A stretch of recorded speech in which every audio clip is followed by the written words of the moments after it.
Hey gamers, it me, Austin. Quick, what does DS stand for? Okay, got your answer? Okay, it actually stands for... Wait. Before we find out what DS stands for, what's the meaning behind all the other console names? To find out, let's start with the Atari VCS. Never heard of it? Yeah, cause you're stupid! The Atari VCS, or Video Computer System, was the original name for the Atari 2600. Yeah, that makes sense, but why does everybody call it the Atari 2600? Well, in November of 1982, the Atari 5200 came out, and that's when this started to be called the 2600 to help distinguish the two. But why the number 2600? Well, that was named after the part number of the original model, CX2600. Oh, that's why I'm so stupid! They made another one, by the way, in case you forgot, the Atari 7800. Real creative, I know. After that, the Atari Panther was conceptualized, but ultimately failed to exist in favor of the Atari Jaguar. There's actually not an official reason why they were named after kitty cats as far as I know, but many suspect that it was to distance themselves from their previous poor reputation. But this marks the end of Atari. Now let's move on to Sega. The SG-1000 was technically Sega's first console, but it never came out in America, god damn it! SG means Sega Game. I'm actually not really sure what the 1000 means, but I couldn't find an explanation, so yeah, sorry. The Sega Master System followed the SG-1000, and in fact, this name was actually chosen at random by throwing, and I quote, darts against a whiteboard of names. That's fucking hilarious. Now, the name was approved afterward because Master represented the competitive field of the video game industry at the time, implying that Sega was the master above the others. Yeah, okay. The successor to the Master System was the Sega Genesis, or otherwise known as Mega Drive outside North America. Now, this has two meanings. Mega refers to epic gaming and superiority, and Drive reminded them of going fast, like Sonic. Now, the name Sega Genesis has an interesting backstory to it. There's a lot of disputed information out there. Some claim that there was a trademark for the term Mega Drive in North America, but Sega's co-founder David Rosen claims that this isn't true, and he just didn't like the name, and he's 100% correct. This name sucks. Though he also claimed that the term Genesis represented a new beginning for the company, which is technically the reason behind it. After this, the Sega Saturn released, with the logo and the name representing the planet Saturn. This was originally the codename for the system, as it was technically the sixth console from Sega, and Saturn was the sixth planet from the sun. But those consoles were just variations of the SG-1000, as well as the Sega CD and 32X. I don't really consider those major consoles, but whatever. And finally, the last console from Sega was the Sega Dreamcast. This one's a little easy to understand, referencing the console's ability to cast a dream for gamers. Get it? Aw, that's pretty cute, but what's not cute is Sega's income after that. But let's move on to Nintendo's history of naming things. Now, I'm glossing over the Game & Watch because...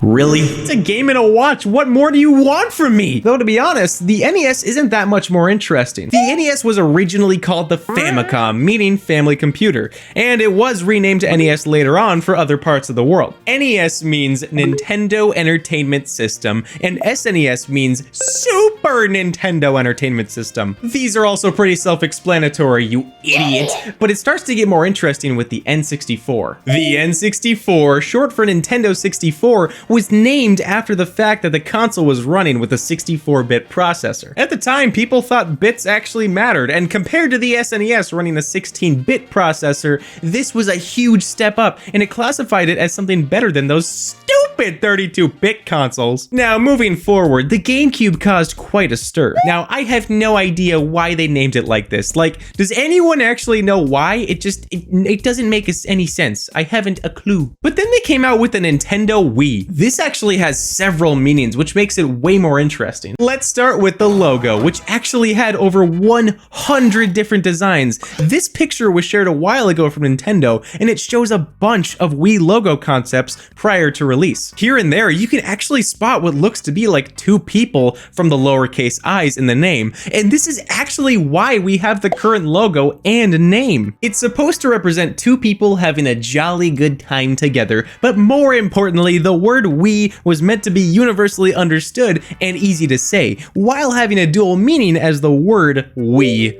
Aww. The Wii was simple, easy to understand, and recognizable. So then Nintendo did it again. The Wii U added a U, as clearly shown by the letter U. The U was supposed to represent the returned focus on the player instead of your grandma who's been playing one too many Wii Sports. Yeah, that didn't go very well. And finally, the Nintendo Switch. This one's a bit more creative than the first four, meant to represent switching from the TV to handheld mode. Not gonna lie, at first this didn't sound right to me. I remember thinking, why wouldn't they call it Nintendo Flip?